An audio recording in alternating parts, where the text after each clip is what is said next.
Hey folks, I'll yak at you for a few minutes here. It's Sunday, the 3rd of January 2021. Does it feel like a new year yet for you? Not doesn't feel like it yet to me. It definitely has to do with what we're dealing with, which is the ongoing COVID thing. So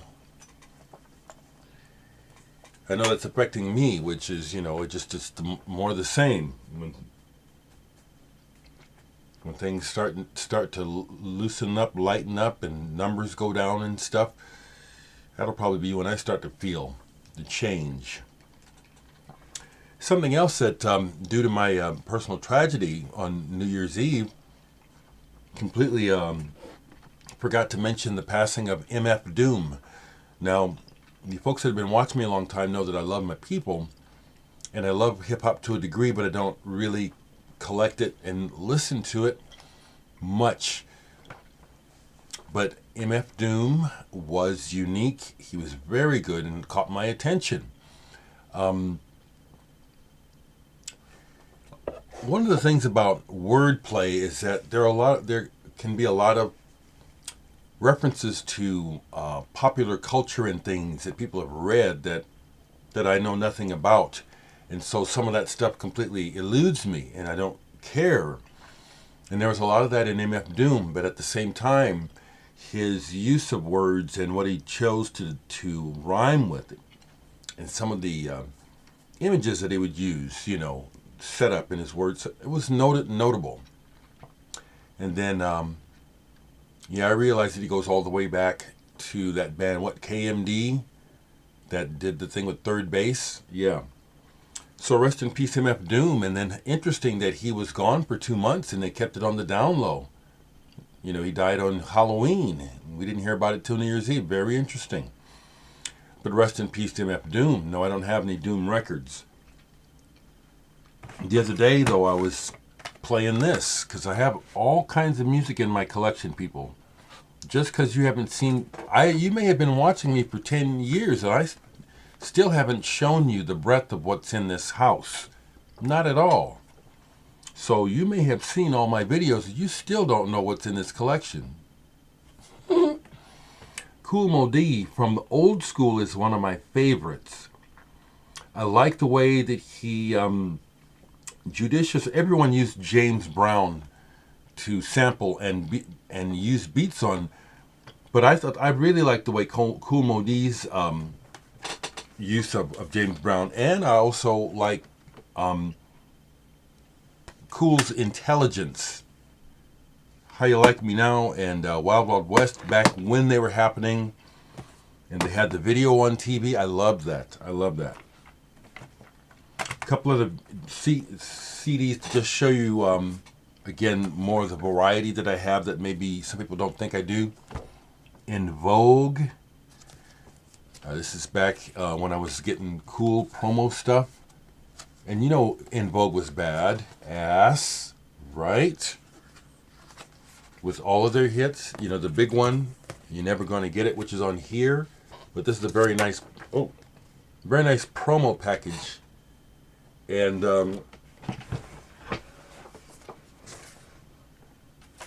I love all kinds of music. What I show you most of the time, that really is what I mainly listen to. It is. Another unrelated to hip hop, but related to electronic music. Do you all know about LTJ Bukem? Wow, this guy was fantastic. And then Mixmag Live. They had a magazine, but also a series of CDs, which I tried to collect because all of them that I have are really good. Another off of the CD pile, because I could go for all year and still not show you everything here. Shuggie Otis, Inspiration Information. Johnny Otis, the band leader. This is his son. Johnny Otis was a friend of my dad's. I don't remember Shuggie, but I've been around him when I was a child and when he would come in town, because Johnny Otis and Preston Love were real tight. My dad was friends with both of them. And I can remember as a child being around the Preston Love household and these musicians. And this is great. If you all don't know, Shuggie Otis. Strawberry Letter 23, that was his. The last little bit of vinyl I played was Soft Machine's Third. This, again, is one of those records that changed my perspective on music in a very positive way when I first heard it in 1970. I still highly recommend this album to people. Kit Watkins of the band Happy the Man and Camel. This was his first solo album. It's magical, melodious, beautiful, one of my favorite albums, Labyrinth. This is closest to my heart when it comes to music. This kind of music is closest. Beautiful music. Tasavallan Presidentti. One of my favorite albums of all time. Lambertland. It's just ideal. It's fantastic. And I have been out of the house just a couple times, so I went and traded in the black vinyl Paul McCartney for a white one. No, there's no lithograph in it. But I'm going to tell you what, folks, now that I've listened to this a few times, this album comforts me.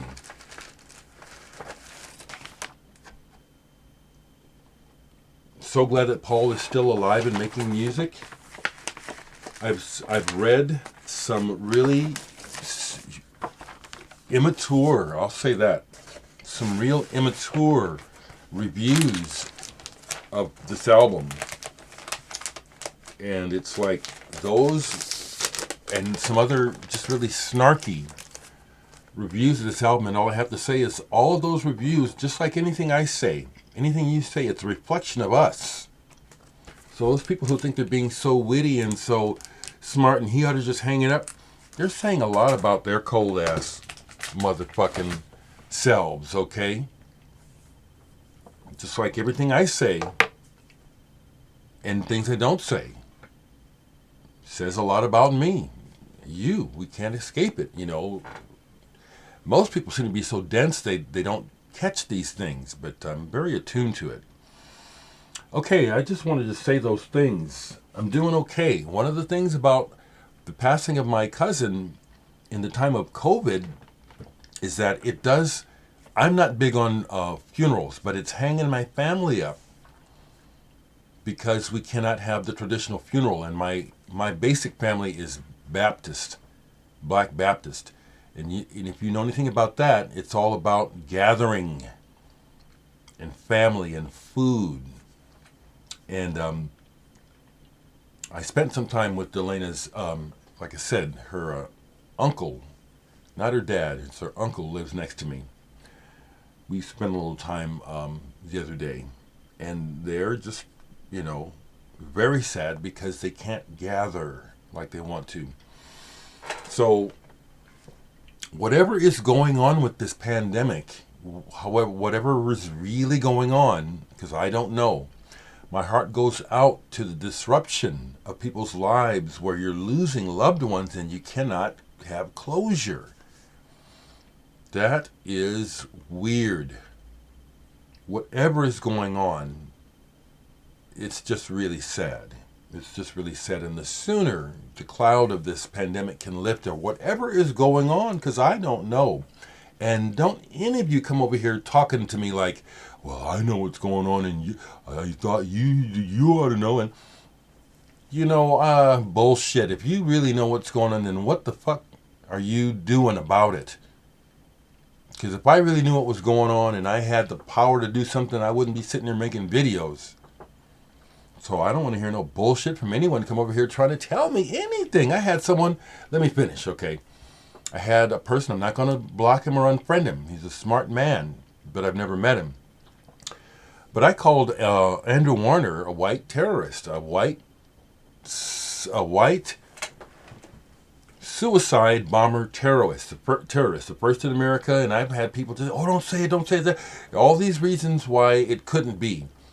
And then this guy has the nerve to try to, school me like this is why it's dangerous. Well, I know it's dangerous, but you don't get a pass. You're not exceptional. This white person terrorized us, and now everyone's thinking of every reason in the world to not call it that. I'm calling it that. White suicide bomber terrorists. You folks that are new to my channel, if you don't realize that I'll talk about whatever I feel like regarding my political views, I will. And if that upsets you, just hit the road. Last thing I'll share is I just caught onto this channel that's got all these interviews with ex-members of Prince's band and Morris Day. And now that he's gone, people are free to tell the story. Now, I knew that Prince was a control freak. So a lot of the stories I'm hearing don't surprise me that much, but it's very interesting to hear what was really going on in the Prince camp and how difficult it could be to work for him. He was a genius, but he was also a control freak, So it's been very enlightening and interesting. And okay, that's enough for today. Here's a smile.